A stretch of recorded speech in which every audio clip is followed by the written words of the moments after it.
Hello! Ahoy! Welcome to Bottom of the Stream. I am Adam. And I'm Nick. I don't know why I did that. I usually say the episode number, don't I? It's You episode threw me out. episode 13 of season 3. I nearly forgot my own name. Don't be forgetting your name, that'd be really embarrassing. I know. Yeah, it wouldn't be a good start. Who are we, Nick? What are we doing? We are Bottom of the Stream. We are the best podcast at In the world. The end. trying to find. We are trying to find hidden gems on Netflix. We are indeed. From aboard our stream boat. Although currently we are socially separated, so you are on the stream boat and I am on a small dinghy, an acceptable distance behind. Being towed along in my wake. Exactly. And we randomly select a movie every week. We watch that movie, we come and talk about that movie, and we will throw it onto our stream table, which we have for every season that we do. We're into our third season, which means we are coming up on, 65 films? Yeah. Coming up for it. And we have seen a fantastic range of films going from the absolute bottom of the barrel to a few diamonds in the rough, which is what this is all about, really. Couldn't agree more. That is exactly what we're all about. We're looking for those diamonds in the rough. I don't know why I've just said the same thing that you said. Although, actually, I don't think we've had a great number of diamonds this year. It's been a very mediocre season so far, hasn't it? They've all been very similar, along a similar vein. A couple of good ones, but I await to be blown away by anything still. Agreed. Fast Colour was really good. That was very good. To be where it is, but in comparison with the rest of them, it stands miles ahead. I still feel like there's a better film for this season. I still feel like we can get a new number one this season. Yeah, I agree. We're only like halfway through, aren't we? So can we get plenty of time? Do you think the bottom of the stream table will be beaten this season? I loathed Deadly Detention. I know you did. It's one of the worst films I've ever seen in my life. Wow. I don't know. I think that can be beaten as well. We've seen worse. Not much. We had this discussion at the time. Yeah. We did, yeah. I don't think we've really seen much worse. Hotpot's worse. They're in the same row of the ballpark. Well, let's hope we don't. Let's hope Deadly Detention is the bottom of the stream table at the end of the season. How is things on your little dinghy? Cold. I've been absolutely buffeted around this week. I know, it's been crazy this week, hasn't it? I've had to, can't even have my umbrella up for risk of being struck by lightning. I've never seen lightning like the last couple of... It's a good job we weren't recording 2 nights ago, because we just wouldn't have been able to do it in here. It was so loud, and there was lightning strikes constantly. It was ridiculous. I Check out my personal Instagram for some videos. What's the address of that? Or you're not giving that out? I have no idea. Well, there you go. You can find it from the bottom of the stream on it. I'm sure it'll be linked there somewhere. I don't know what it is, to be honest. So, talking at the bottom of the stream one, what are our socials? Our socials, good. Well, good segue. I like that. Our Twitter is at BOTS_podcast. Instagram is the same, at BOTS_podcast. Facebook.com/bottom of the stream. If you all use Facebook people. The website is bottomofthestream.com, where you will find every episode we've ever recorded and all 3 seasons' current stream tables. And you can also join us on Patreon, where you, for a couple of quid a month, you'll get some extra bonus episodes, early access to episodes, some merch. You get a wild card if you go in at a certain level, so you can have your own selection one week on the show. We don't mention that enough. And Nick does a newsletter every month, which is a really good read. Oh, thanks. No problem. Do you mean that? Yeah, I enjoy your newsletters. I look forward to getting them. Good. Well, I'm glad that you do. I will keep on doing them. Good. I enjoy writing them. Good, I'm glad. Mostly because I put a lot of jokes in. It's a real shame. It's a real shame. Well, yeah, that's true. It's a real shame that only 2 people get to read them. So join us on Patreon and become that third person. If you can't do that, then please give us a review either on Podchaser or on Apple Podcasts, because that obviously helps with the algorithm and puts us in people's ears. Yes, exactly where we want to be. More people's ears, please. We had an interesting week this week, didn't we, Nick? Yes, let's talk about our cheeky bonus episode, which we dropped last Thursday. Last Thursday. Yeah, everybody got a cheeky bonus. We did. It was our first interview episode that we've done. Yeah, so we called it Bottom of the Stream Meets ... and hopefully it won't be the last. I really enjoyed doing it, and I'd like to do some more. It was fun. Who did we meet? We met Sam Asherov and Raza Rizvi, who were the co-writers and co-directors of a, as they called it, micro-budget film, I'll Never Forget My High School Friends, which isn't on Netflix. It isn't on Netflix. They dragged us over to the dark side. We left our stream and joined the Amazon. Yeah, the Big River. It's available on Amazon, free to Amazon Prime, for a small fee.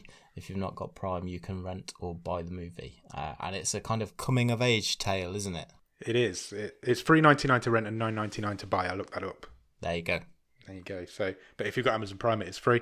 It is. It's a teen coming of age. It's like, they describe it as found footage as well, which it is. But you only really hear of found footage in horror films, don't you? So yeah, and it's a found footage coming of age teen love story. Basically, yeah. And it's really good. And it's not over cloying. No. You know, I will do my disclaimer. Genuinely, you know what we're like on this show. We will call something out if we don't like it. Definitely. And that is not the case with this. Genuinely, it was a really enjoyable movie to watch. You made it sound like we weren't going to call it out if we didn't like it then. No. No, it is a genuinely good film. Again, considering it's made by two essentially students, or 4 or 5 essentially students, and to have a feature on Amazon, I think he said he was 22. Yeah. I think that's really amazing. Disgusting, isn't it? It is disgusting. But yeah, it's a really good film. It's a really good interview. They're really interesting guys. We talked to them for about 40 minutes, 45 minutes. Yeah. And they told us all about the process of making the film and all some really interesting stories. So check that out and then check the film out. Or check the film out first, whichever you want to do. Yeah. What do we do now? Netflix news. Let's do some news. Let's do some Netflix news. I've only got a few tiny little bits this week. Have you heard of Cursed? No. Cursed is a new TV series that's coming to Netflix on July the 17th. Sounds like it'll be up your street. It's fronted by Catherine Langford. Oh, right, who okay. She was the main girl in the first season of 13 Reasons Why. She's in Knives Out. She's in Love, Simon. She's in quite a lot of stuff.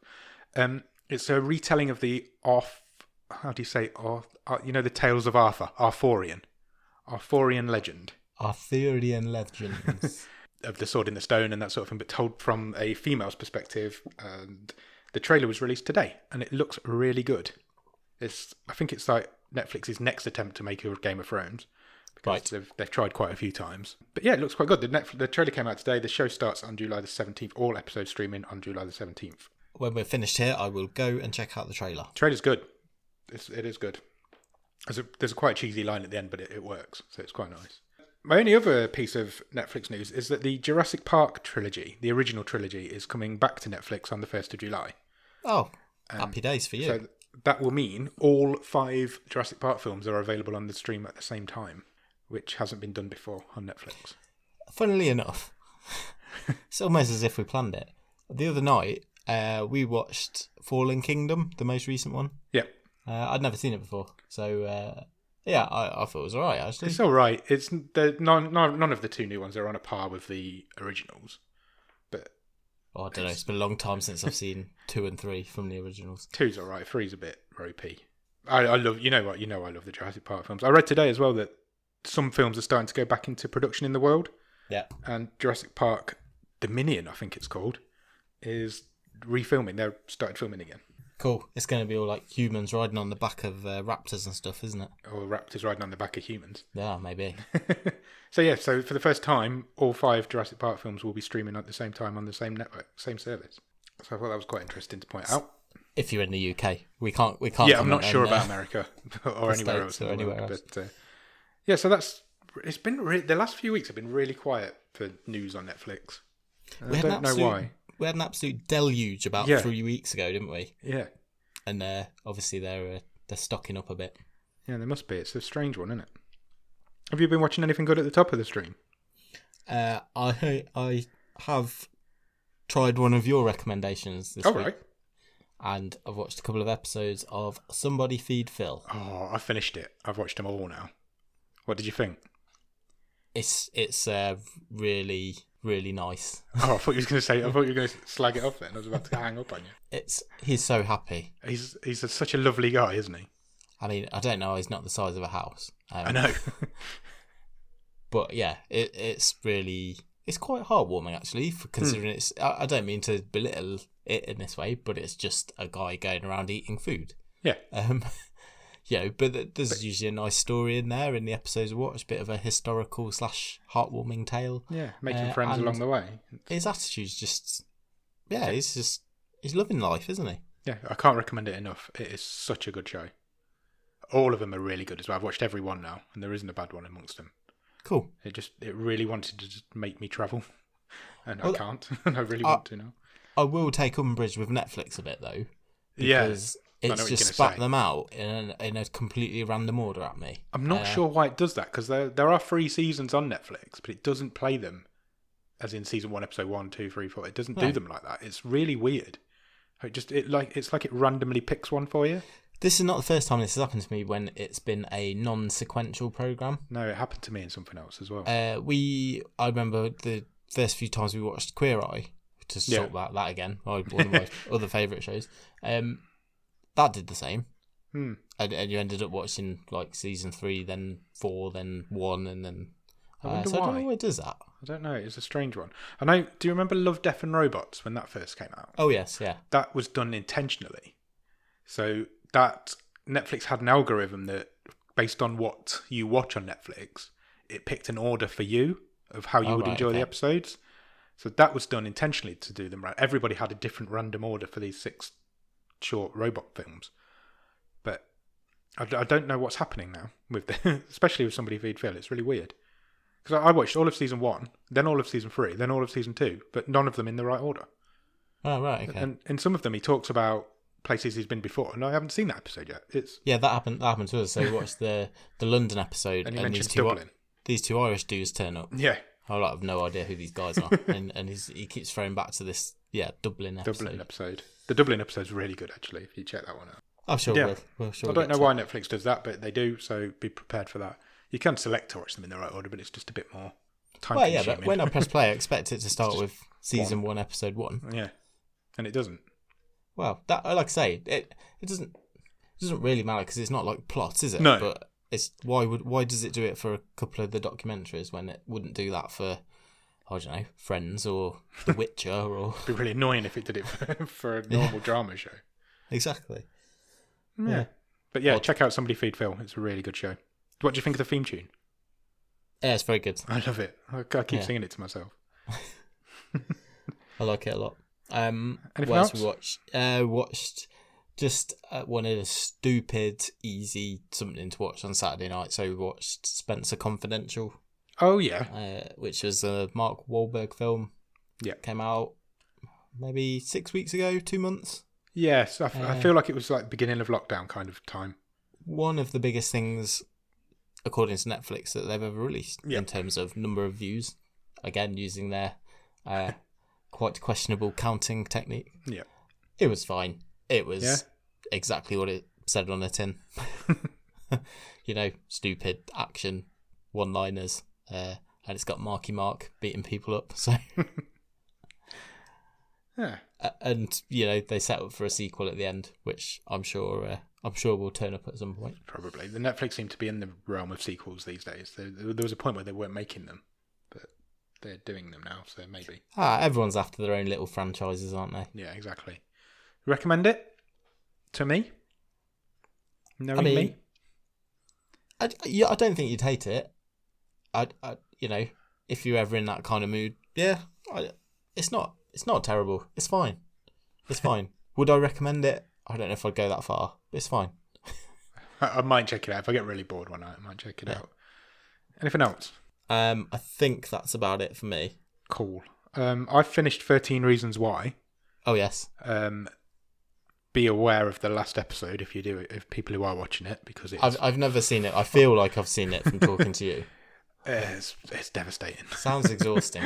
It is exhausting. That's a great way of describing it. I really enjoy it. It's a really well-made show, and the stories do need telling. But that last episode killed me. It really did. It's hard. It's a hard watch. That last season was a hard watch, but yeah, it's a good show, and it's definitely worth watching. And it's done now. That's the end of it. I also watched a show that you recommended a few weeks back. All right. I feel like you completely undersold it to me. Oh, really? There was a show. You accused me of underselling something to you. I can't remember what it was. Might have been Medical Police ages Yes, it was. ago. It was Medical Police. So I recommended it to you, but you reckoned I undersold it. You definitely undersold Middleditch and Schwartz. Did I? You completely. It is such a good program. It is really funny. It is so funny. I watched all 3 of them in 2 days. There's only 3 episodes on there, isn't there? They're about an hour each. Yeah. And they're like stand-ups. It's like improvised stand-up, like sketch show kind of. So I talked about this a few weeks ago. Yeah, so it's two guys, Thomas Middleditch and Ben Schwartz, who was in Space Force recently. He was also the voice of Sonic the Hedgehog. That's right. So they come out on stage, they ask the audience a few questions, and they just improvise a show based on whatever the theme is that they've been talking to the audience about. That's brilliant. It's really good. They do vary slightly. I think I quite like the second one was the best. But yeah, no, I didn't think I undersold it. I said it was great, didn't I? Yeah, but you didn't sell it enough for me. I'm sorry. Okay. Fine, I'll do better. You say the second one was the best. I think the third one was the best. I think the last one. I don't even know if Netflix show these in the same order. We might be talking about the same episode. Yeah. It's quite possible. The job interview one, I thought that was really, that was really good. Yeah, that was the third one. There's a point in it where they forget what they're doing, completely forget what they're doing and which character's who, and I was crying. And you know me with comedy, but I was proper belly laughing at it. I thought you'd like it though, because I know people who wouldn't, because improv. Yeah, I recommended it to one of my friends selective. actually, and he was like, don't do improv," and he just dismissed it out of hand straight away. Some people are a bit snobby to it, aren't they? Yeah, I'd recommend it to anybody. If anybody can sit through an hour of that and not laugh at it, then you're dead inside. Simple as that. I think that's it. I don't think I've watched anything now. Oh, I did watch another episode of History 101. Oh, yeah. You know, I talked about that. It's like a fact show. I watched the space one earlier tonight, actually, and it's all right. It's fun. It basically tells you the whole history of the space race in 20 minutes by giving you loads of facts. You're being educated, but you don't feel it. Here's one for you. Every year, America spends £68 billion funding NASA. Right. And to completely eradicate the world's food issues would cost 34. There you go. That's mad, isn't it? Yeah. Absolutely mad. But yeah, it's good. It's good. It's good if you like facts. It just fires them straight into your face constantly for 20 minutes. I think that's it. I haven't watched anything else. Cool. Shall we go through the top 10 on Netflix? Yeah, let's quickly buzz through those. Quickly buzz through them. Currently at number 10 as of today for Thursday? Yeah, Thursday. In number 10 is The Five Bloods, which we spoke briefly about last week. I would have expected to see that higher. Me too. Although it's only been out, it only came out on the Friday before, didn't it? So it's been out a week. Yeah. But yeah, maybe. I would have expected it a bit higher. I've not got to it yet. I do want to watch it. It has been getting some cracking reviews. Yeah, it has. Potentially, maybe the runtime's putting people off. It's another long one. Is it? 2 hours 35. Okay. So potentially that. But yeah, it's Spike Lee's film, isn't it? Yeah. Number 9, Jeffrey Epstein, Filthy Rich is still hanging in the top 10. That's been out now for about 4 weeks, 5 weeks, maybe more. Yeah, we don't need to talk about him. No, not going to. Number 8 is Shameless. Now, we mentioned this last week that Shameless is coming to the stream, and it did. Or they didn't come all at the same time, though. Everybody was expecting all 11 seasons on Monday, and only 7 seasons turned up on Monday, and then the rest turned up on Tuesday. Oh, no. Like anyone's going to watch 7 seasons in 24 hours. Yeah, it just threw a few people, I think. But yeah, if you've not seen any of Shameless, then you can now watch all 11 seasons. Hereditary's at number 7. It's a horror film. I've heard of it. I've never seen Toni it. Collette, isn't it? Oh, okay. I've never seen it either. It's supposed to be really good. That surprises me you haven't seen it. I've put it on my list. I just haven't got to it yet. 6 is Snowpiercer. I'm now a week behind on Snowpiercer. Right. And I was talking to Jordan from the Grief Burrito podcast and one of our Patreons yesterday. He started watching it and he's really enjoyed it. I wasn't on board with it until I saw episode 4. Right. And episode 4 is amazing. Oh, great. It's like good.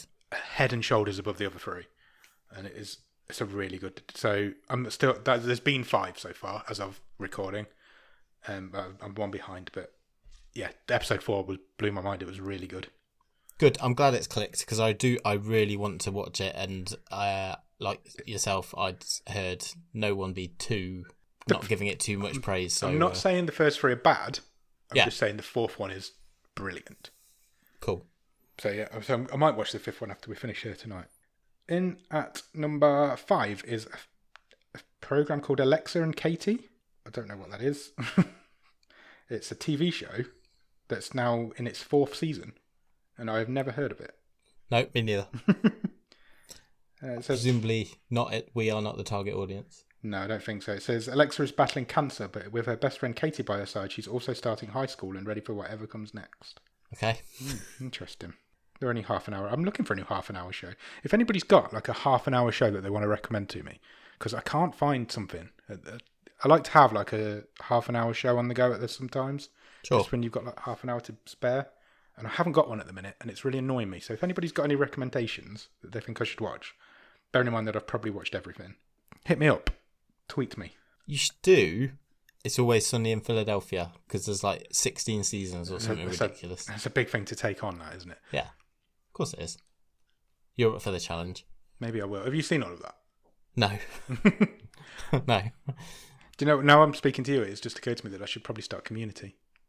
Oh, yeah. I keep forgetting you've never seen it. Yes, you definitely should. I'll do that. But still hit me up with recommendations if you've got any. I always forget that you've not seen it, because I just presume everyone has, because it's brilliant. I will. I'll start Community. There you go. That's a promise. Promise? Good. A promise. We will talk about this in the future. Number 4 is White Lines. That's plummeted down a few places.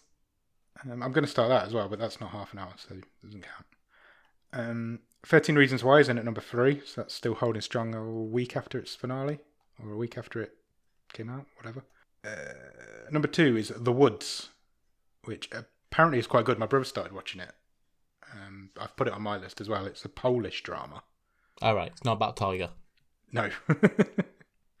It's Polish, English subtitled or English dubbed, you can choose.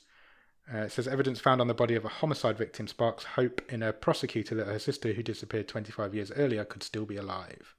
Oh, interesting. I think, it's the first season, 6 episodes, about 55 minutes each. And number 1 this week is 365 Days. Oh, the Mookie film. It's taken a bit of stick this week. I was reading some, because everybody's got woke on Twitter all of a sudden. Yeah. They're like, it glamorizes torture and relationship abuse, and it's taken a little bit of stick. And Netflix have taken a little bit of stick because they've got a few shows like that. Yeah, people are not happy, but it's still number 1, so people are watching it. That's it. That's your top 10. There we go. Have you got anything else you want to talk about before we move on to talking about this week's film? No, I think that is it for me, for my weekly news, etc. Me too. So shall we move on to talk about this week's film? Let's do it.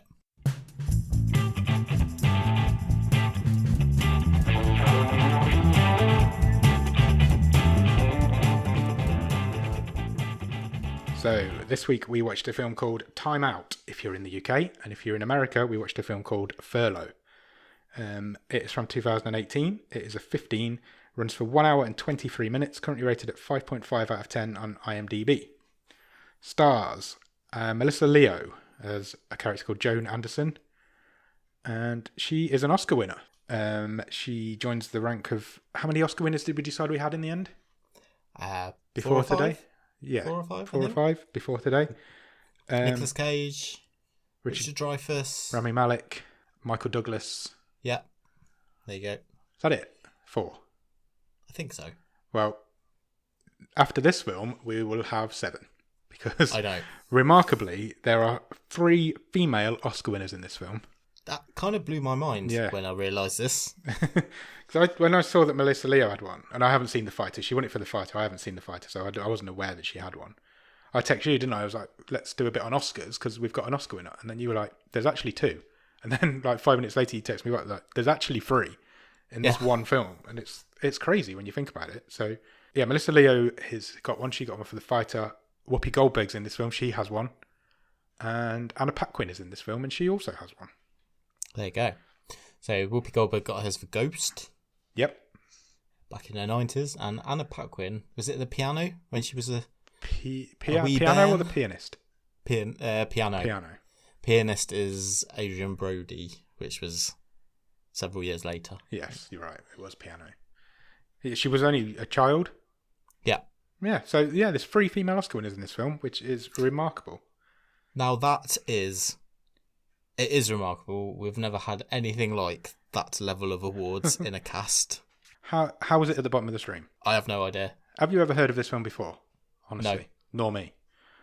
So it blows my mind a little bit that it can be at the bottom of the stream, but it is. Me too, because the other person who is in this and is the lead, is Tessa Thompson. Tessa Thompson plays a character called Nicole, who is pretty famous herself. Yeah, she's in the Marvel Universe as Valkyrie. So she's about to become a lot more famous as well because she's taken over the role of the God of Thunder. Yeah. And she's also in Creed. Yes. So I don't really know why this is at the bottom of the stream. Certainly on that. It's on the cast list. Very, very strong female cast. Very strong. Probably the strongest female cast we've had. It is pretty much an all-female cast. There's only like 2 or 3 men in it. Yeah, I would say easily. Yeah, easily. No question. I'm going back to... Why is there another film in this country called Furlough? Because why couldn't that just be what it's called everywhere? Presumably when it came out, people didn't know what the term furlough meant. But obviously now they do. I don't know. I don't think it's that. It's mentioned in the film as well. Film. The reason why it's called Furlough is mentioned in the film. Yeah. I don't know. It's strange. It's a strange one. Why we have to have it. Because you know how I do the poster for the episodes? Yeah. I can't find a poster with the word Time Out on it. So we're going to have an episode called Time Out, because that's what it's called on Netflix UK. I've got to call it the episode. But we're going to have a poster with Furlough written on it. So, don't know. It's a strange one. There you go.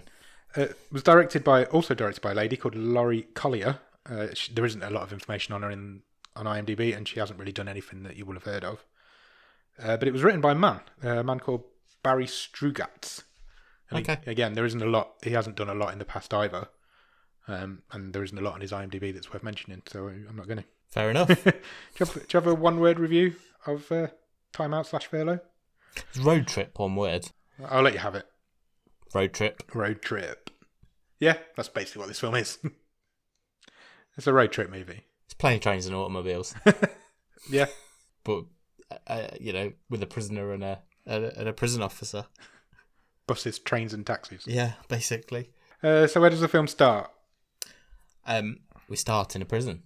We do. And the prisoners are being woken up for the morning, basically. Yep. Yeah, that's kind of happening over the credits, isn't it? And then the title card comes up over, we see Joan Anderson's face come up in a cell window, and the title card comes up. Cut straight there from back to Nicole, and she's icing a cake, because it's her mum's birthday. Yeah, it is, yeah. Yeah, I think, it is. It is, yeah. Her mum is Whoopi Goldberg. Yes. Aforementioned. Who is the absolute, I'm going to say early, she's the absolute highlight of this film. Yeah, she makes the most of the time that she's got. Yeah, she's not in it a lot. She's in it a couple of times, right at the beginning and right at the end, and a couple of times in the middle. But yeah, I thought she was brilliant. Yeah, so she's playing she's the mother of our lead character, and she is. It's not played totally for laughs, so because I don't want to discredit it, but it's fair to say she is starting to have a bit of the onset of dementia, really. Yeah, she's aged, and there's no two ways around it. She's forgetful, isn't she? Yeah, she needs care. She needs somebody there to look after her. Because she can't remember. Yeah, she's not infirm. But she can't remember where she left the fork or whatever. Whatever anything kept. Yeah. So it's her birthday, and she's kind of nagging at Cole and giving her an advice. I was going to start that again and get my words in the right order. She's kind of nagging at Nicole and giving her advice on how to ice a cake, and basically just being a general busybody and annoying. Go back to the prison, and there's 2 ladies playing checkers, and one of them is we'll call it Anderson all the way through, because that's what Nicole calls her. Yeah. The checkers is an excuse to pass some like contraband over between the 2 of them. Sure. And then for the first time in the film, a time comes up on the screen. So it says Friday, 1800 hours. Yes, it does. This happens all the way through this film, and I found it quite distracting. Yeah, it wasn't necessary. So It was, yeah, I agree. I understand what they were going for, because it soon comes up that the amount of time out or furlough that's they're going on this road trip is for 36 hours. Yeah. So fine, I could understand.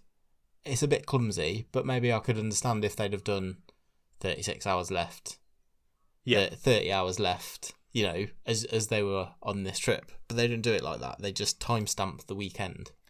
Yeah, even before the furlough starts. Yeah, or the exactly. timeout starts. Yeah, it's the timestamp through the whole film.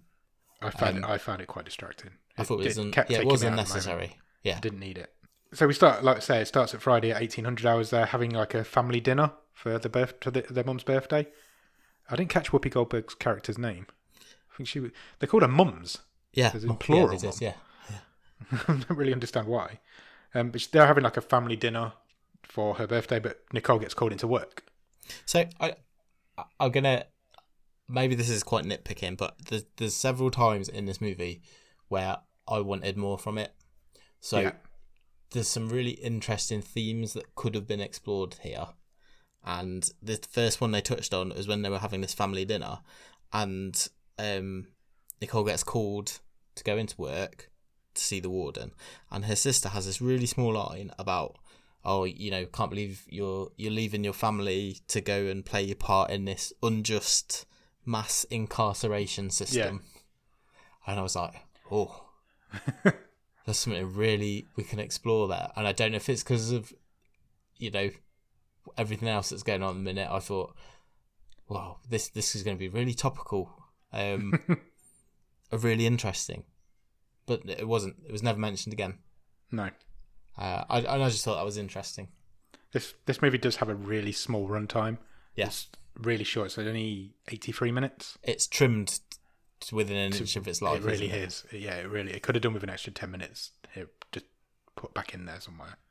Yeah, so she leaves, and then it comes up on the screen Friday, 1830. So at this point, I'm thinking, am I going to get a timestamp every half an hour? Because I really don't need that. And Nicole meets with the warden. Now, what did you think of the warden? I found him really jarring. Yeah, he was like a cartoon character. He was like a jolly camp caricature, wasn't he? He was like the living embodiment of Cleveland from Family Guy. Sure. Yeah. He was like a cartoon character, and it was from another film. Yeah, and dropped in. It was from a silly comedy, and this is a comedy, but it isn't a silly, stupid comedy. Or is it? And it was changed in the editing process. I'm not sure. Possibly, but he really stood out for me as really, really out of place in this film, and I really didn't enjoy it. There's some nice bits of this movie, but it is uneven, and he sticks out. Yeah, he really does. Anyway, he's singing to himself when Nicole walks in, and he asks her to do what they call a deathbed visit. So basically, she has to take. She's only she's not even a full-time employee. No, she's like a rookie, like trainee. And he says to her, look, if you do this deathbed visit, we'll look at getting you a full-time job. But he wants her to take a prison inmate all the way downstate to see her dying mother, and she agrees reluctantly, but she does agree to do it when she gets offered this incentive of the full-time job. Then comes up on the screen Friday, 2200 hours. So it's 10 o'clock at night now.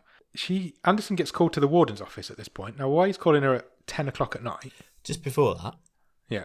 So, I have to mention this because it did remind me of Hotbot. Fortunately, it didn't go that far. She's lying in her bunk.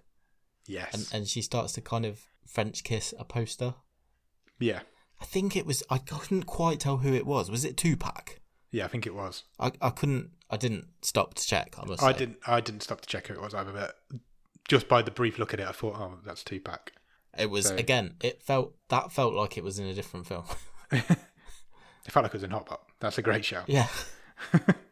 So why she's getting called to the warden's office at 10 o'clock at night, I don't know. But she's told at this point that her mother is sick and is dying, and has requested to see her. So she's getting emergency furlough for 36 hours. I guess he called her in at 10 o'clock at night because they might be short on time. I don't know. Well, she was going first thing in the morning, wasn't she? Yeah. Back to Nicole's house, and her mother is quite adamant that she doesn't want her to go. Because obviously Nicole's the main carer for her mother. her mum's. And there's a line here that did make me laugh out loud because Nicole explains to her, look, I've got to do this thing. It's a deathbed visit. And her mum's like, what's a deathbed visit? And she explains to her that the inmate's mother's dying. And Whoopi Goldberg's whole demeanour changes. Yeah. And she's like, oh, her mum's dying, how sad. And then she's like, what if I die? And it proper made me laugh out loud. Yeah. It just came out because she looked like she was being all, she'd like changed her mind and she was going to let Nicole go and do it. And it was completely selfish and it was really funny. And I think that's the point where I relaxed into the film. Right, I know what I'm getting now. Occasionally I'm going to laugh at this film because that's just, I wasn't expecting to make me laugh and it made me laugh early on. And if a film can make me laugh early on, then I'm going to stick with it.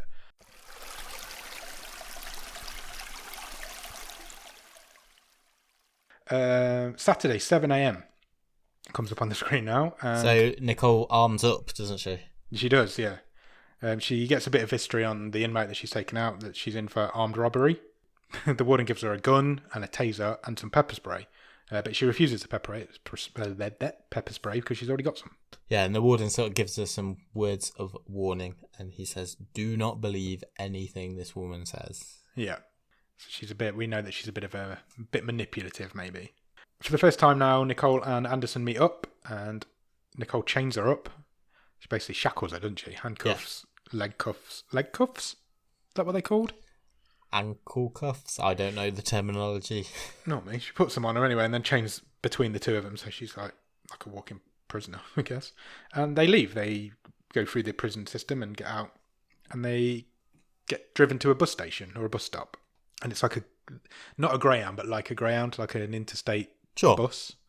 We've been on a few of them ourselves. Yeah.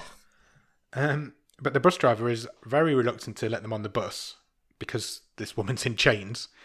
And I feel like this would have been prearranged. Do you feel like this happens? I feel it did take me out of it when I realised they weren't getting driven in the jail car.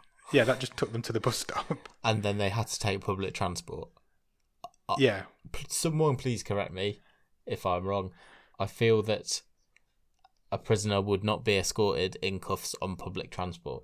By a rookie prison officer. Yeah. I think you're so right. You've got to let that go.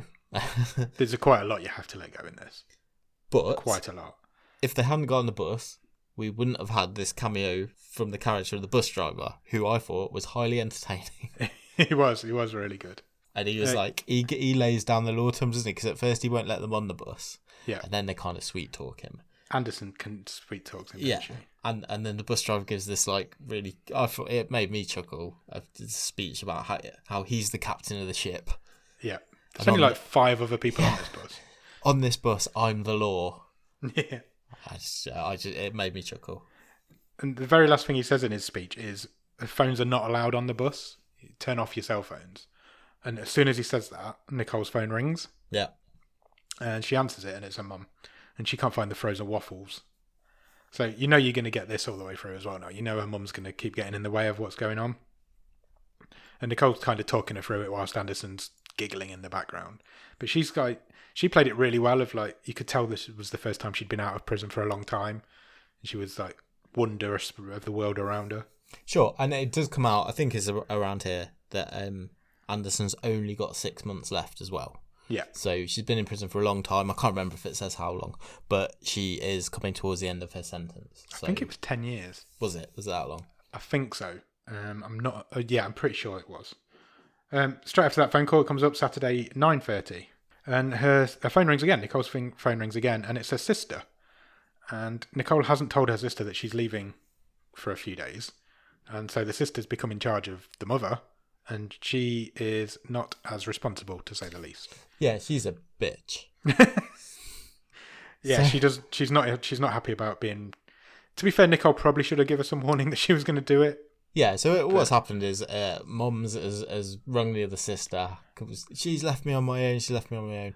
I don't know where the waffles are. Yeah, she's kind of manipulated on purpose or not her to coming over. And yeah, now the sister's really each other's throats. Yeah. But Brandy's like, I haven't got time for this, and sort of totally sort of neglecting the fact that Nicole's life is either working in the prison or looking after her mother. Yeah. And then we get a montage, a travelling on the bus montage. Of basically, we just know that time's passing, even though we knew that anyway because of the clock that's basically on the screen all the way through this film. Come out of the montage, and Anderson decides that she needs the toilet, and it is a number 2. She tries to go into the bus toilet, but because she's chained up in handcuffs, she can't use that. It's too confined a space. And the driver won't let them take the handcuffs off, so he decides eventually that he's going to pull over. So he pulls over at this building. Yeah, it's just like a rest stop, isn't it? Yeah. Convenient. And, yeah. And she uses the toilet, basically. Bit of a weird scene, but I think it's just to show Anderson being manipulative again, because nothing comes of it. She just gets back on the bus. Again, it's just to show her sweet talking the driver again. Yeah. And that she's got these sort of powers of persuasion, I guess. Yeah. That's all it's there for. He drops the bus arrives at the Long Island Railroad, which is a train station, for those who don't know. Unfortunately, the train's been delayed by 2 hours. And so they decide, well, we've got 2 hours to kill now. We'll just go for a wander around Long Island, I guess. I guess that's where they are. And again, felt a bit weird that a prison guard and a prisoner would just be wandering around the streets of the city. Sure. Still all chained up. They literally are walking down the street because a guy tries to steal Nicole's suitcase. Yeah. And Anderson notices and tackles him to the ground and rescues it. At this point, Anderson starts complaining that the chains hurt too much, so Nicole releases them from her legs. Yeah, well, seems fair. She's making her walk around the city for no reason. Yeah. So her legs are now free, but she's still got the handcuffs on. Saturday, 13:15, they decide to go and get some food. They do. So they go to a fast food restaurant. I think that's what it was, wasn't it? It was like a burger joint. I think it was a Greek place. I think they were having gyros. Oh, were they? Okay. I think so. During the conversation, Anderson persuades Nicole to remove the handcuffs. Yeah. So Anderson is now completely shackle-free. They both sit down. Nicole's phone rings again. It's her mum again. And her mum and her argument are basically having... Her mum and her argument? That's not what I meant to say. Her mum and her sister are basically having an argument down the phone while Nicole's listening. Anderson sort of gives Nicole a bit of therapy, doesn't she? Yeah. She's sort of straight away, I've only known you for a few hours. And she basically comes out with, it's your mum's fault, you're the way you are. You need to stand up to her. Yeah, she does say that. You're just at her beck and call. Which is ironic given how Anderson is manipulating her again, which is another quite interesting theme that, again, the film didn't really delve into. Yeah. At this point, Anderson decides that she can't go and see her mum looking like she does, because we haven't mentioned it, but she's got braids. She's got cornrows then, yeah. Cornrows, that's the word. She got blonde cornrows. So she's like, have we got time to go to a salon and get my hair done? Again, a little bit, I'm going to let it go, but Nicole says no to start with. And then the clock comes up on the screen again, Saturday, 1400 hours, and they're in a salon. So that's just saying that, yes, she got manipulated. And then the clock comes back on again, and it says Saturday, 15:30. So they've been in the salon now for an hour and a half. Yeah. And she's had her hair done. She's got her cornrows removed, and she's got lovely blonde hair now.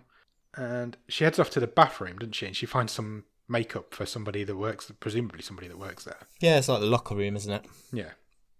And she comes out, and when she comes out, she looks like a completely different person. Yeah, full face is on. Full face makeup, no cornrows now. I was like, that is an insane transformation. She literally looked like a completely different person. They find out then that the train's been delayed by another hour. And Anderson says to Nicole, can we go to an AA meeting? Yeah, this is just lurching massively now. All these little vignettes or sections were fine. They were quite, I like the chemistry between Tessa the two of them were really good. And Melissa Leo. They do put good performances in. And so the little bit in the street was nice. The little bit in the restaurant was quite nice. The little bit in the hairdressers was nice. But the way they sort of lurched between each one, yeah, it didn't flow. No, it didn't. And I didn't buy the manipulation because it was just... It was too quick. It was too quick, and it was too OTT. Yeah. You got to remember as well, Nicole's a rookie, so she wants to be playing everything by the book. Yeah. And she's after this full-time job, and she gets manipulated so easily and so quickly. You're like, by the end of the film, you're like, maybe she shouldn't have a full-time job. Maybe that's the problem with the prison system.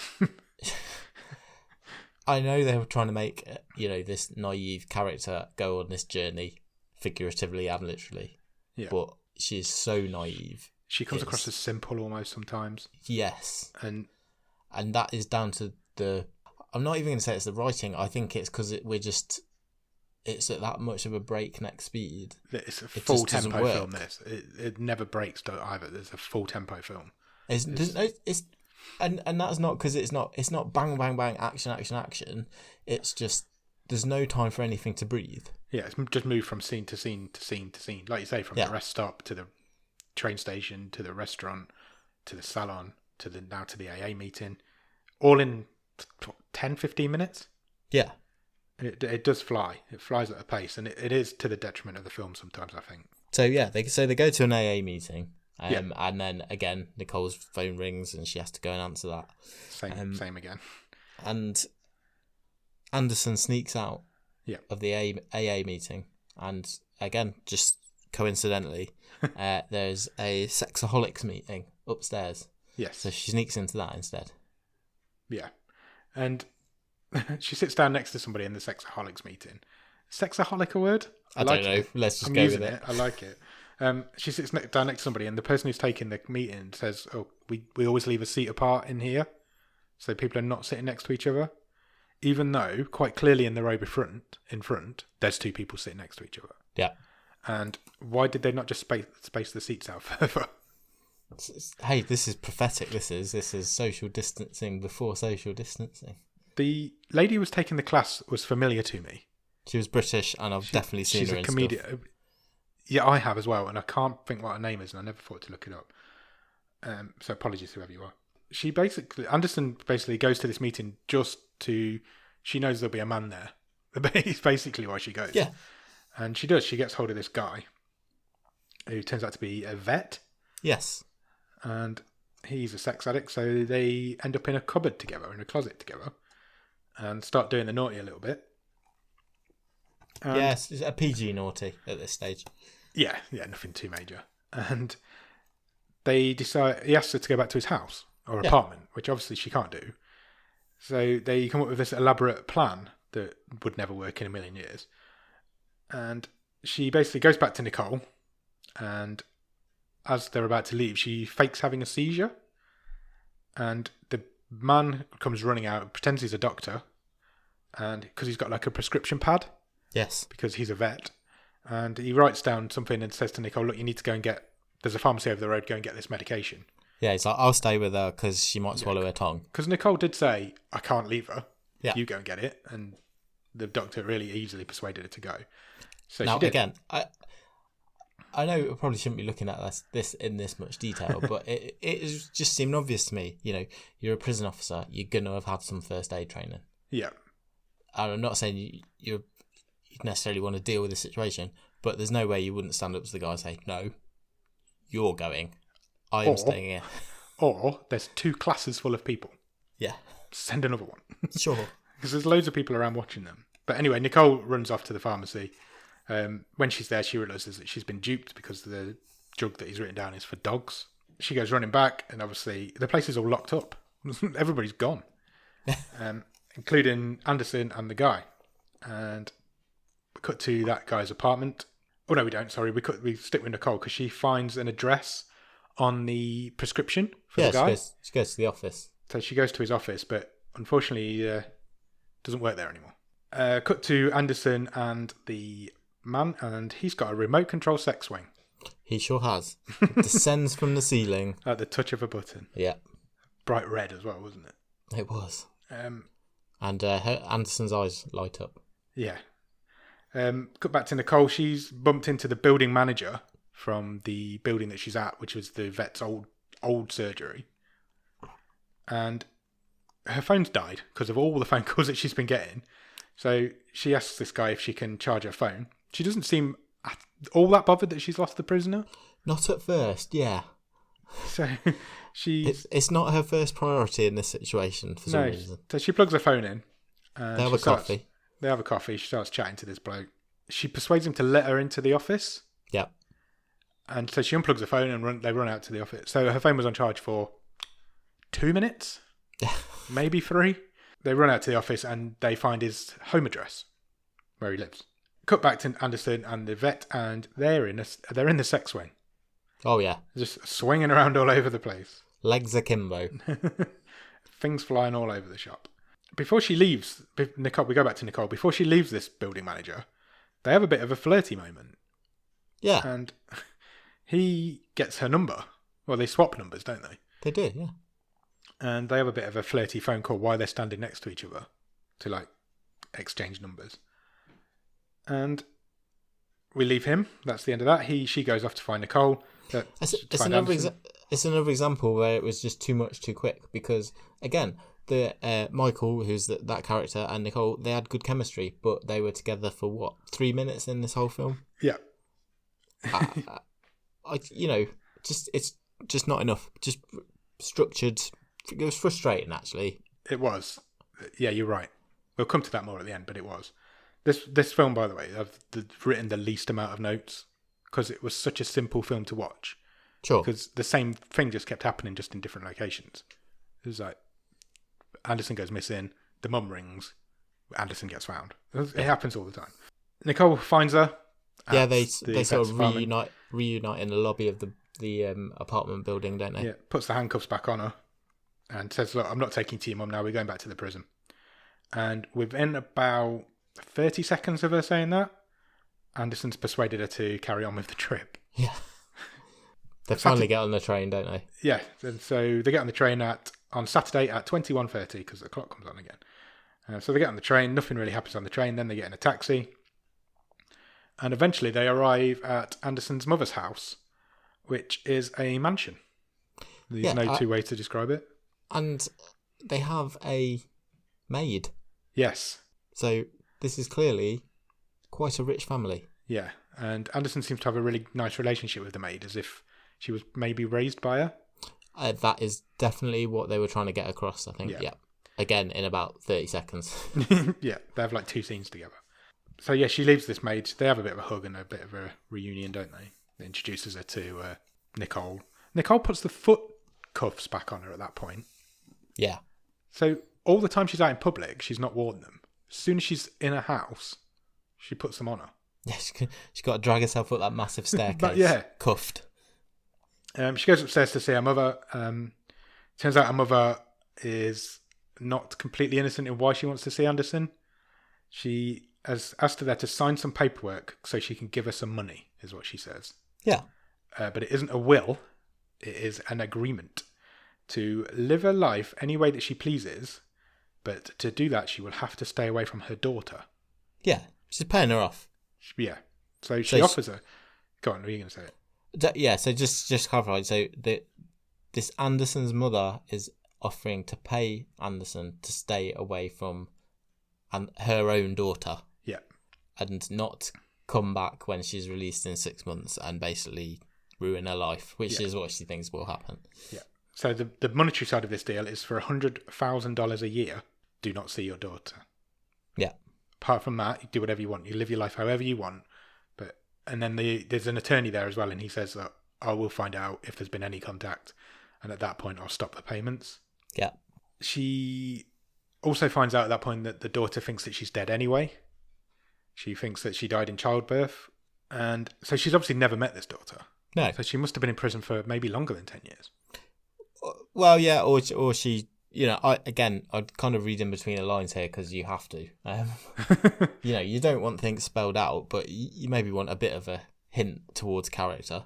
Again, my assumption is she had her daughter. She would not necessarily when she was in prison, but then she got into whatever she was into. So do you think she was estranged from her mother before she went to prison as well? Then that's kind of what I was thinking. Yeah, but that's all me. Yeah, it doesn't explain that. It does tell you that the daughter thinks that she's dead anyway, so yes, there's no reason for her to find her. So Anderson kicks off, she signs the document, and she leaves. They basically just go straight away, don't they? Yeah. They have a bit and Anderson says to Nicole, take me back to myself. Take me back to myself.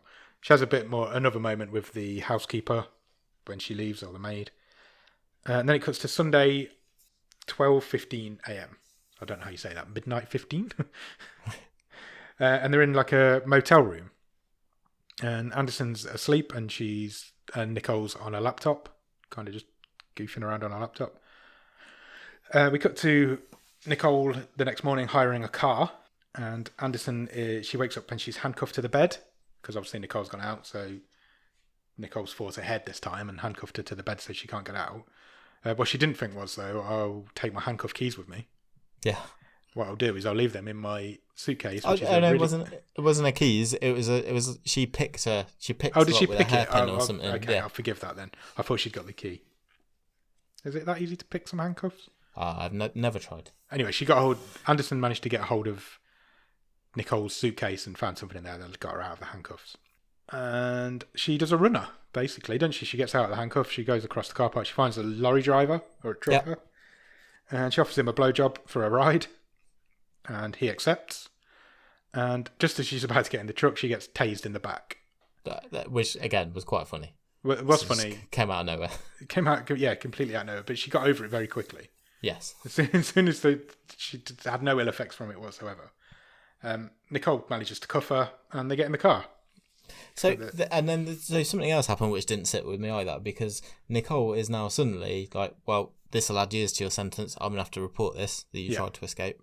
I'm like, what? So you're letting her get away with everything else she's done on this trip, but this is the thing? Yeah, I guess, because if she'd have got into that truck, they'd have lost her forever. Yeah. So, but yeah, that is not the first time she tried to escape. Do you think after she'd had the sex with the vet, after she'd had the sex with the vet, do you think she'd have gone back to Nicole? Well, exactly.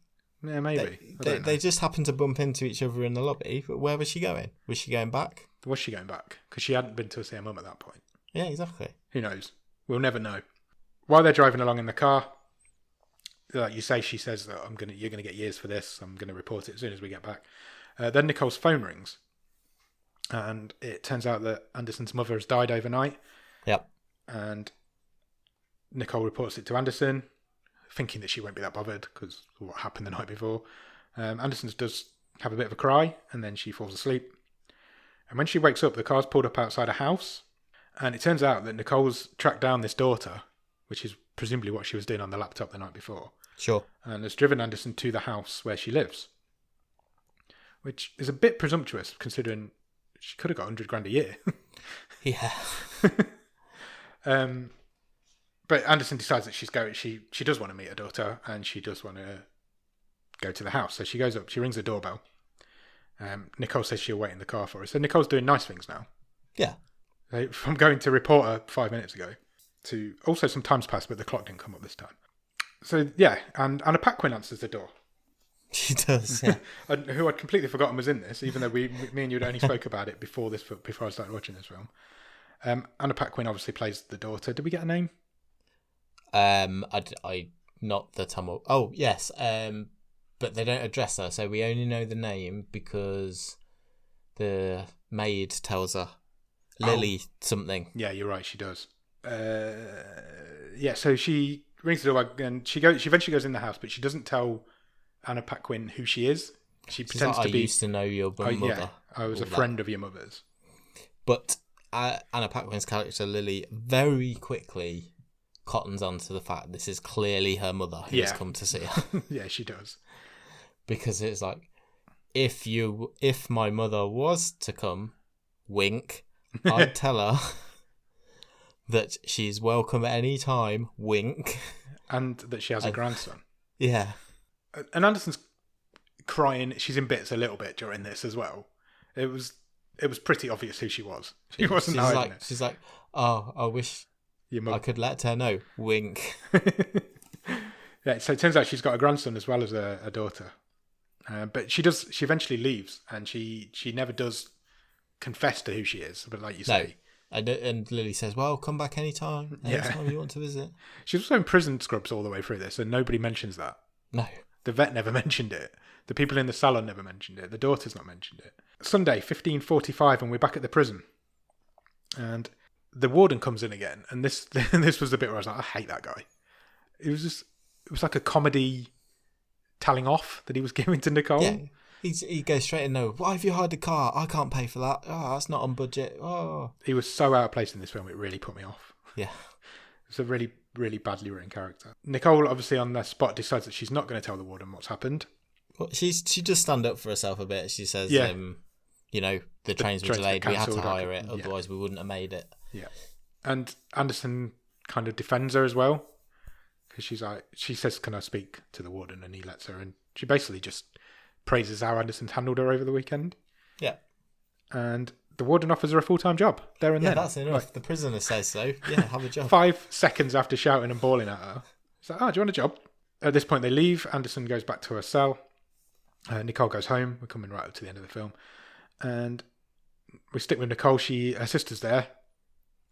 And they basically come up to the conclusion that Nicole shouldn't be giving up her life. Well, she actually says, "I will not give up my life so you can have yours," to her sister. So she stands up to her sister and her mum. Yeah. And the sister agrees eventually. Yeah, she says, "I will do my fair share, but you need to do that as well." Yeah. I have a life outside looking after mum and going to work. Yeah. Just because you don't know about it doesn't mean it's not there. Yeah. While they're having that conversation, Nicole's phone rings. Again, Whoopi Goldberg's sitting on it. she answers it, and it's the building manager from earlier. What was his name? Michael. Michael, yeah. So he starts to chat up Whoopi Goldberg, which is quite funny. Yeah, it was. Everything that Whoopi Goldberg does in this is funny. Eventually, Nicole gets the phone back off her, and they have a bit of a flirt, don't they? Have a bit of a sex chat. I guess she starts getting undressed while they're chatting anyway. Yeah. And she's talking about getting in the bath and stuff, isn't she? Yeah, so we leave Nicole there and we go quickly back to the prison for one last scene. And Anderson's basically telling her prison cellmate that she's got a grandson. Yeah. And that's the end of the film. What do you think? It was fine. It could have been loads better. It's enjoyable. It's a fun film, but you're right. There's so much missing from it that I'm sure there's better examples of this out there. I feel there's a lot left on the cutting room floor. Yeah. Why it's only 83 minutes long, and it's such a long and convoluted story. You could have easily done another 10, 15 minutes. It's really simplified, and it's just broken down almost into like I say, a series of sketches or vignettes. And there was some really interesting themes here about her growing and standing up to, she's Nicole's in this position of authority in her work life, but she is totally out of control at home. She's trying to come to terms with that. There's the whole, the fact that we've got the whole sort of prison system issues mentioned right at the start, and then they're never touched on again. There's loads of really interesting stuff to delve into here, and it never goes there. And at parts it's really funny, but I'm sure there's more. I just feel like there's loads of it, like I say, was left on the floor. You need a director's cut. Possibly. Well, I don't think I do. I don't think I'd watch it, but there's a better film. It felt like a part of a film.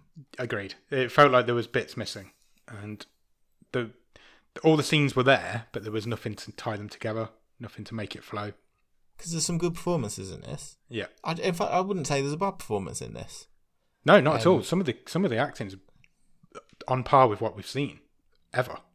But yeah, the chemistry between the characters, for definite. Yeah, and exploring some of those sort of mother-daughter themes and relationships. I just think it scratched the surface of what this could have been. So yeah, it was quite disappointing. Yeah, agreed. And it's a shame because there's a good film in there somewhere. It's just not quite all here.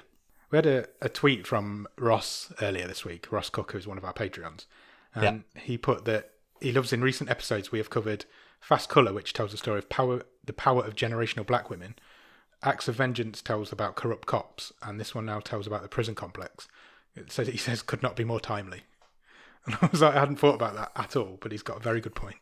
I would clearly agree with Fast Colour because that had a really strong message. Yeah. I would agree with this one in that before I watch this, I would agree with. Yeah, it isn't. This isn't a film about the prison complex. I am in no way, shape, or form having that Acts of Vengeance was anything other than a stupid, dumb fuck action movie. There was a corrupt cop in it. Yeah, there was one in it, but it wasn't trying to make any comment upon the state of the police system. I just found that quite funny when he texted me that. I was like, maybe we are with the times and we didn't realise. I mean, You put some good stuff up on Twitter this week. Actually, you found the alternative movie posters, didn't you, for Acts of Vengeance? One's the DVD cover, one's the Blu-ray cover, and they bear no resemblance to the actual film. Not at all. Neither of them do. And check that out. I tweeted that it'd be some point last week now.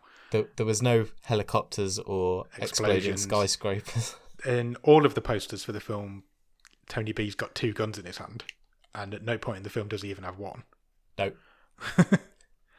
Even for the main poster of the film, he's got that. If we do a Botscars at the end of this year for most misleading poster, Acts of Vengeance is a shooting. Yeah, I think so. Absolute shooting. Anyway, back to this. Yeah, back to this. It was fine. That's all you can say. It's fine. It's a good... For a comedy, if you're not going to think too much about it, and if you want a bit of a laugh, Whoopi Goldberg's funny in it. The woman, Melissa Leo, is brilliant in it. She plays that character so well.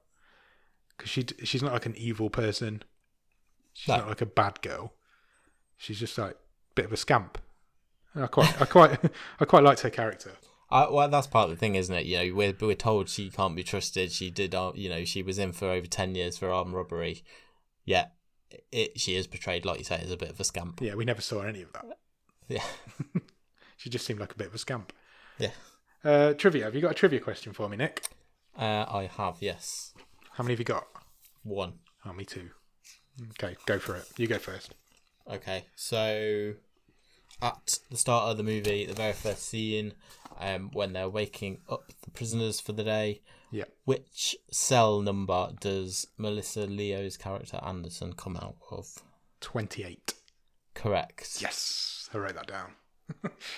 So what's that? 6'4"? Yes, I believe so. I did say I was going to write it down. So is it 6? No, or is it 6'5"? Because didn't we both get it right last week? Yeah, we did. That's 6'5" with you with a question in hand. Yes. My question is, when the bus driver pulls over to let Anderson go and have a number 2, what is the name of the town that he pulls over in? Oh, I didn't write that down. Is it? I have no idea. Do you want to have a guess? Hitchfork. No, he pulls over at the town hall of this town. Right. If that helps. No, not at all. Didn't register that. On the top of the town hall, the sign says Town of Ulster Town Hall. Oh, okay. So it's Ulster. No. 6'5". No. I told you I'd gain on you. Yeah. Closing in. Excellent. Should we talk about the stream table? Yeah, let's do it.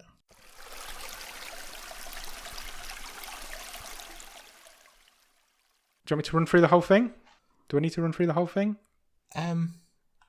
I think you might do, because I'm not sure on this. Well, yeah, do it. Okay. It's still quite small. Go for it. It's over halfway full now after this one. Deadly Detention is currently in at number 12. Thoroughbreds is in at 11. Holidays at 10. Last week's film Acts of Vengeance is at number 9. Ross's Wildcard is at number 8 with Ark. Jordan's Wildcard is at number 7 with I Kill Giants. Take Me's at number 6. Mute is at number 5. Peelers is number 4. First Match is number 3. Bad Day for the Cut is number 2. And still holding tight at number 1 is Fast Colour. Any ideas? I think it's around the wild card somewhere. Fucking Ark again. No, actually, the thing that this is probably most similar to that we've seen so far is Take Me. Yeah, similar sort of comedy as well, isn't it? Quick. Which one of those did I prefer this or did I prefer that? Are you saying it's better than I Kill Giants? I enjoyed it more than I Kill Giants, but it's a mess. Yeah. I Kill Giants it's around there. As a film, I Kill Giants is a better film, I think. Yes. No, I think it probably is, but it was a slog to get through. Yes. Whereas this wasn't. It depends where you want to look at it, as in, are we talking better films or are we talking more enjoyable films? Yeah, it's around there. Yeah, the thing is, it's because they're all sort of middle of the pack. I haven't really got I can be won round as to where we put it. It's in that area. If you had a strong thought in particular. I don't really. That's the thing. I mean, I don't think it's as good as Take Me. I think as a film, Take Me's fun and is a decent story to the film. There's a good twist. Well, you can see the twist coming a mile off, but it's nice when it gets there. Yeah, but it's not a mess, is it? No, it's a proper film. Knows what it is. It's nice, yeah. I think you're right. I think it goes either side of I Kill Giants. Put it underneath it then. Yeah, I think that's fair. That's one above Ark and one below I Kill Giants. I think that's fair. I think that's where I'd have it. Yeah, put it there. Yeah? Yeah. So, 7th. Yeah. Right in the middle. Yeah, I'm happy with that. Are you happy with that? Are you sure? Yeah, sure. Excellent. So that just leads us to picking next week's film. Yes. What are you looking for this week, Nick? What do you want? You got what you wanted last week, so I think I want something a bit brainier because the last 2 weeks, although they've been fun, easy watches, they've been a bit bubblegum, haven't they? Yeah, I couldn't agree more. I'd like something to tease my brain a little bit. So I am not specific to genre. Let's just have something that's a bit something we can go a bit deeper into. Write more than 8 pages of notes on. Yeah, something more for the mind. Okay, I'm going to press the button. Are you ready? Sure. It has picked a film called Tau? T-A-U. How are you pronouncing that? Tau? Tau. Titator. It's a Netflix original. Are you ready for the synopsis? Sure. No, tell me what you think it is first. Just from those 3 letters. Is it like another arc, so it stands for something? Possibly. What did arc stand for? Augmented reality. It sounds something. It sounds futuristic. I'm going sci-fi. Going sci-fi. Yeah. Tau is a sci-fi film from 2018. It's a thriller. It says a woman is held captive by a scientist in a futuristic smart house and hopes to escape by reasoning with the artificial intelligence that controls the house. Oh, okay. Sounds interesting. Let's see who's in it. Gary Oldman. Oh, wow. Is that another Oscar winner? Has he got an Oscar? Did he win one? Was he Winston Churchill a few years ago? Yep. Best performance by an actor. Did he win? Darkest Hour. Yeah, he did. Oh, there you go. 2 weeks in a row. We are racking him up at the minute. That's doubled our head count. Who else is in it? Micah Monroe? Not familiar. Have you seen It Follows? No. You should. It's a really good horror film. She's in that. She's also in Independence Day Resurgence. No, not seen that either. That's not a good film. I've heard. Sure, sounds cool. It does. Yeah, I'm looking forward to that. We'll definitely watch that. So yeah, go out this week and watch Tau or or whatever that film is. It's only 3 letters. Just search for it on Netflix. Find out next week. Yeah, we'll hopefully be able to tell you next week. And we'll come back next week and we'll talk to you about it. Cheers. Thanks. Bye.